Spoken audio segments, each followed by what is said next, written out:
প্রায় সব পাড়াতেই এরকম লালু আর কালু দুজনেই থাকে, যারা দুটো রুটির পরিবর্তে আমাদের পাড়াটাকে সেফ রাখে, কোনো চোর ডাকাত যাতে না ঢুকতে পারে তার জন্য সারা রাত জেগে পাহারা দেয়। আর যদিও বা কেউ ঢুকে যায় সেটা আওয়াজ করে আমাদেরকে বুঝিয়ে দেয়। তো আমিও যদিও ওদেরকে রুটি দেওয়া হয়ে গেছে, ওদের খাওয়া হয়ে গেছে, যেহেতু আমি বাইরে এখনও দাঁড়িয়ে আছি তাই ওরা এখনও যায়নি। আর ওখানে দেখতে পাচ্ছ লালু আর কালুর বাচ্চা আছে। আমি একটা অন্য কাজের জন্য বাইরে দাঁড়িয়ে আছি, সেটা তোমরা দেখতে পাবে একটু পরে, যার জন্য ওরা ভাবছে যে আমি কেন দাঁড়িয়েছি, যার জন্য ওরাও দাঁড়িয়ে আছে আমার জন্য। আর সত্যি কথা বলতে দুটো রুটির পরিবর্তে এরা যে পরিমাণ ভালোবাসা দেয়, আমি জানি না মানুষকে এত কিছু দিয়েও সেই পরিমাণ ভালোবাসা পায় না। ইনফ্যাক্ট তার থেকে সামান্য কিছু আমরা ফিরে পাই না। তো আমি কি করছি সেটা দেখার জন্য ভিডিওটা দেখতে থাকো। আমাদের এখানে দুয়ারে সরকার প্রকল্প চলছে, তো দুয়ারে সরকার এই কত ছোট এইটা, মানে দুয়ার লাগাতে হবে। হ্যাঁ ঠিক আছে। হ্যাঁ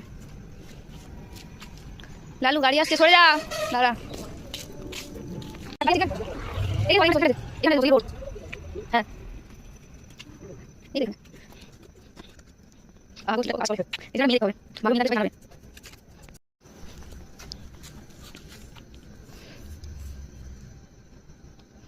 ভিডিওটা কি মমতা দিদির কাছে গেলে তোকে চাকরি ফাকরি দেবে কিছু?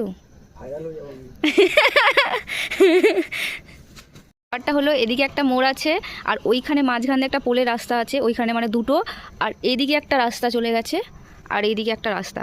তো এইখানে ইদানিং প্রায় অনেক অনেক অ্যাক্সিডেন্ট হচ্ছে, যেহেতু এটা চারমাথা মোড় তাই এখানে কোনো বাম্পার করা সম্ভব নয় যদিও, কারণ বাঁক মোড়ে কোন, হ্যাঁ তাই যাতে গাড়িটা স্লো যায় বা এটা দেখে তবু মনে হয় যে বাম্পার টাম্পার এরকম কিছু আছে, যার জন্য আমরা এটা এই, হ্যাঁ আমার দাদা এটা করে দিচ্ছে যাতে গাড়িটা স্লো হয়ে যায়। কারণ ইদানিং এইখানে প্রচুর মানে ধরতে গেলে 2-3 দিন ছাড়াই প্রায় এই চারমাথা মোড়টা অ্যাক্সিডেন্ট হচ্ছে।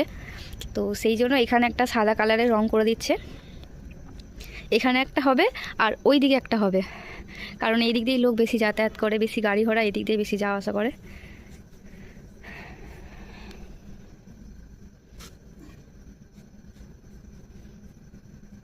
আর এই বক্সটা দেখে কে কে চিনতে পারছো কমেন্ট করে জানাবে। তখন না ঘুমাবো। আমার রং করবে আসো। সোশ্যাল ওয়ার্ক, এটা 100 দিনের কাজ করছে ও। ডিস্টেন্স ঠিকই আছে, দেখো কি সুন্দর লাগছে। তো মনে হচ্ছে দূর থেকে একটু রং হচ্ছে, আস্তে আস্তে যাবে। তো তোমরা দেখতেই পাচ্ছ অলরেডি কাজ শুরু হয়ে গেছে। এটা দুদিকে করবে, কারণ গাড়ি বেশি যাতায়াত করেই দুদিক থেকেই। আর এখানে দেখতে পেলে একটা বিড়াল মাসি চলে গেল, মানে বাঘের মাসি। ঠিক আছে, ওদিকটা প্রায় হাফটা কমপ্লিট। আর হাফটা কেন করছি না, কারণ হচ্ছে গাড়িটা যাতে একদিক থেকে যেতে পারে আর ওদিকটা